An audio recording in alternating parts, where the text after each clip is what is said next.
Bienvenue chers téléspectateurs dans l'interview d'Africa 24 dont l'invité est Antonio Alfonso Té, président du PRID, le Parti républicain pour l'indépendance et le développement en Guinée-Bissau. Soyez le bienvenu sur ce plateau. Merci. Vous avez devant vous plusieurs questions, plusieurs plaquettes qui contiennent pour certaines des questions que vous allez découvrir, que vous allez devoir lire à haute voix. Commençons par la première s'il vous plaît. Le report des élections est-il profitable à la Guinée-Bissau? Il faut rappeler à nos téléspectateurs qu'effectivement, les premières élections présidentielles et législatives depuis le putsch de 2012 devaient avoir lieu d'abord au mois de mai, au mois de novembre, et maintenant elles sont reportées au mois de mars. Qu'est-ce que vous en pensez? Premièrement, c'est que ce n'est pas que du côté des politiciens qu'il y a un manque de volonté. Il y a un problème financier pour financer les élections. Et c'est ce qui a fait qu'il y a eu des reports pendant 2 fois, au mois de mai et tout récemment en novembre. Oui, mais les problèmes financiers, vous les créez un peu. Par exemple, demander l'introduction de la biométrie, ce n'est pas nécessaire pour organiser des élections. C'est nécessaire parce que il faut comprendre une chose. En Guinée-Bissau, nous avons passé par des phases de violence pour arriver à l'indépendance. Pendant l'indépendance, donc les premières années de l'indépendance, et la plus grande violence, c'est celle de la guerre civile qui a eu lieu en 98. Et quand il y a des violences dans un pays, il y a des fractures. Et ces fractures, il faut effectivement que ce soit consolidé. Et c'est la biométrie qui peut réparer ces fractures-là? Non, ces fractures-là, il faut que les gens se comprennent. Il faut que les gens récupèrent le tissu de la confiance qui s'est déchiré. Et en plus, quand on a des élections comme les élections se sont passées en 2012, tachées de pas mal d'irrégularités, de fraude même. Ça dépend de quel côté on se place. Hein. Oui, mais les faits sont les faits. Il faut en prendre en considération pour en tirer des leçons et éviter que des choses nous arrivent après. La classe politique a globalement, dans son ensemble, bien accueilli ce report, et pourtant ces élections doivent tout de même mettre fin à cette longue transition politique qu'on n'attendait pas. Oui, on peut dire que c'est une longue transition politique, mais il vaut mieux que ce soit si longue pour qu'on puisse arriver au bout de la ligne en bon état, en condition de faire des élections qui ne seront pas contestées. Vous avez l'impression que ces élections, les résultats des prochains scrutins ne seront pas contestés? Parce qu'on a vu d'autres pays où on a introduit la biométrie, et malgré ça, il y a eu tout de même des contestations et des revendications. On en a pas mal d'exemples à côté de nous, etc. Et nous savons que ça se passe parfois de cette manière. Mais il faut avoir en considération que, par exemple, quand nous faisons appel à la francophonie pour certifier le fichier électoral biométrique, nous sommes en train de réduire les marges de problèmes. La question suivante, s'il vous plaît. Êtes-vous candidat à l'élection présidentielle? Sait-on jamais? Je suis coordinateur du forum de 24 partis. Ce qui veut dire qu'effectivement, pour que je sois candidat, il va falloir une primaire au sein du forum pour que je sois élu comme candidat de ce groupe de partis aux élections présidentielles. Et je compte le faire, je me présenterai pour ces élections primaires. Et je peux dire que j'ai déjà que je pars avec certains avantages qui peuvent m'amener à dire que je serai candidat. Quels sont vos avantages? Les avantages que j'ai, c'est que j'ai pu faire en sorte que ce groupe de partis, 24 partis avec différents intérêts, gomme les différences superficielles pour qu'ils puissent aller ensemble. Et en ce moment, je suis accepté, reconnu dans le forum comme coordinateur et j'ai posé pas mal j'ai donné pas mal de résultats pour le forum. Mais pas par tous, hein. Il y a même quelques légères contestations. Mais certainement, parce que bon, sinon on ne parlerait pas de la démocratie. Je ne cherche pas l'unanimité. je cherche la majorité. Et vous avez l'impression que vous l'aurez, cette majorité-là.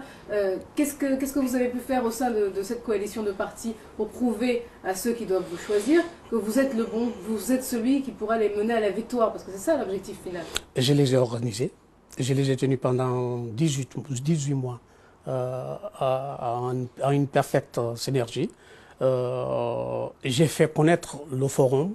J'ai blanchi l'image du forum. Pourquoi son image était noire, ternie? Non, c'était considéré comme un groupe de partis qui était trop lié aux putschistes, etc. Alors que c'était le contraire. Maintenant, les gens qui disaient ça, c'était le contraire. C'était le contraire parce que... Il n'y a aucun lien avec il y a aucun lien. Les anciens militaires qui étaient liés à des putschs? Aucun lien parce que une fois que le putsch a été réalisé, il fallait récupérer le pouvoir des mains des militaires, parce qu'ils n'avaient pas la vocation d'exercer ce pouvoir. Il fallait quelqu'un avec du courage pour aller aborder ces militaires, leur dire, bon voilà, ça suffit, il faut que vous retourniez le pouvoir aux civils. Et vous avez des challengers forcément au sein de cette coalition de partis? Naturellement, il y en aura peut-être un ou deux. Lequel par exemple est le principal challenger? Bon, là, je n'ai jamais... Forcément, vous devez le savoir. Non, je ne veux pas évoquer le nom de quelqu'un. Si vous maîtrisez les dédales de ce parti, je ne vais pas évoquer, si vous me le permettez, évoquer le nom de quelqu'un. Vous êtes ancien chef d'état-major des forces armées de Guinée-Bissau, vous êtes militaire, vous nous disiez que vous étiez gradé. Pourquoi vouloir intégrer à tout prix la vie politique de votre pays? Ce n'est pas intégrer à tout prix. Premièrement, il faut que vous sachiez que moi, à l'âge de 16 ans, j'ai pu joindre le Maquis pour combattre pour l'indépendance de mon pays. Après ça, j'ai fait ma carrière militaire. Et après ma carrière militaire, j'ai trouvé que, effectivement, pendant les 40 ans d'indépendance, rien n'a été fait, si vous voulez, en termes de faire sortir le pays de la situation là où... C'est facile de dire que rien n'a été fait. Ça semble facile. Moi-même, j'étais dedans. Pour vous dire, j'étais dans l'armée et j'ai fait ma carrière jusqu'en 2002. J'ai quitté l'armée en 2002. Et j'ai trouvé qu'effectivement, j'ai quitté l'armée, je suis allé faire ma vie comme chef d'entreprise. Mais ça n'a pas duré bien longtemps. Ça a duré. Si vous nous dites 2002, nous sommes en 2002, nous sommes en 2013. Ça fait vous êtes disons, engagé au sein du PRID depuis quelques années? Oui, depuis 5 ans au sein du PRID. J'ai trouvé qu'effectivement, il y avait des gens qui prenaient, les politiciens qui prenaient des décisions qui ont un impact très fort dans ma vie et la vie de toute la population, mais qui n'étaient pas des bonnes décisions. Qu'est-ce qui vous fait croire que vous ferez mieux que ce que vous avez critiqué? Si, toutefois, vous êtes élu à la tête d'abord de la coalition des partis. Bon, avec toute modestie, j'aimerais vous dire que parmi les candidats qui se sont déjà présentés, je suis mieux placé. Premièrement, j'ai une légitimité historique. Deuxièmement, je suis techniquement préparé pour gérer ce pays. Et troisièmement, je connais le pays en détail, je connais le peuple, je connais son histoire et sa culture, sa manière de réagir, et je sais comment orienter ce peuple dans le bon sens. Plaquette suivante, on va poursuivre le débat. Militaire. Vous l'étiez, reproche aux militaires bissau-guinéens leurs ingérences répétées dans la vie politique. Vous le leur reprochez aussi à ces militaires? Je le reproche de s'ingérer dans la vie politique, mais je passe la responsabilité aux politiciens qui n'ont pas eu l'occasion, effectivement, de faire prévaloir l'État de Guinée-Bissau. Un État fort, un État stabilisé, un État dans la paix, facilement peut attirer les financements pour son développement. Ça suffit, vous pensez? Ça suffit. Parce qu'il faut avoir, parce qu'il n'y a aucun investisseur qui va investir son argent dans une situation de manque de paix, une situation d'instabilité récurrente. Mais là, c'est de la pure théorie. Hein. Dans la non, ce n'est pas. C'est bien plus complexe. Ce n'est pas la pure théorie. C'est un constat, mes observations et les contacts directs que j'ai avec les acteurs. Vos observations en 5 années à peine de carrière politique? Non, 5 années un peu. Il faut pas.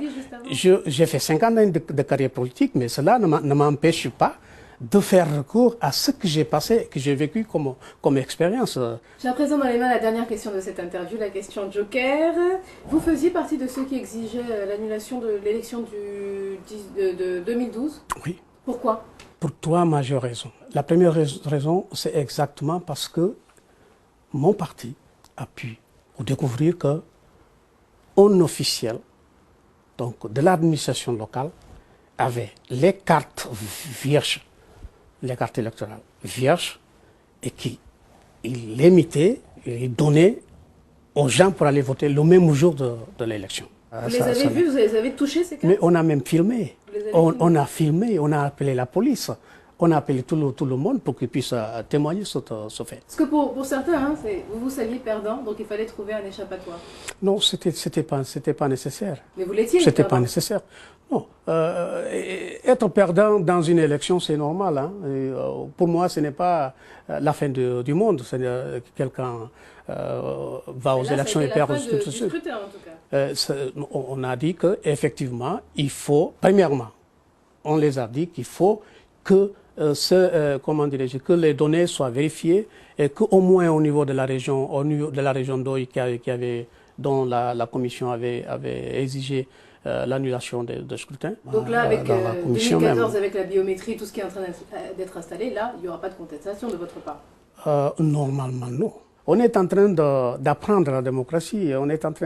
Il y a des choses qui peuvent arriver. Mais je ne pense pas que ces choses arrivent parce que les gens, cette fois-ci, on a mis auprès des recenseurs les représentants, les fiscaux, les agents fiscaux de chaque parti. Et je pense que des problèmes qui surgiront, ils seront résolus sur place. Merci à vous, Antonio Afonso Té. On rappelle que vous êtes président du Parti républicain pour l'indépendance et le développement. Merci. Et merci à vous, chers téléspectateurs. C'était l'interview. Restez sur Africa 24. À bientôt.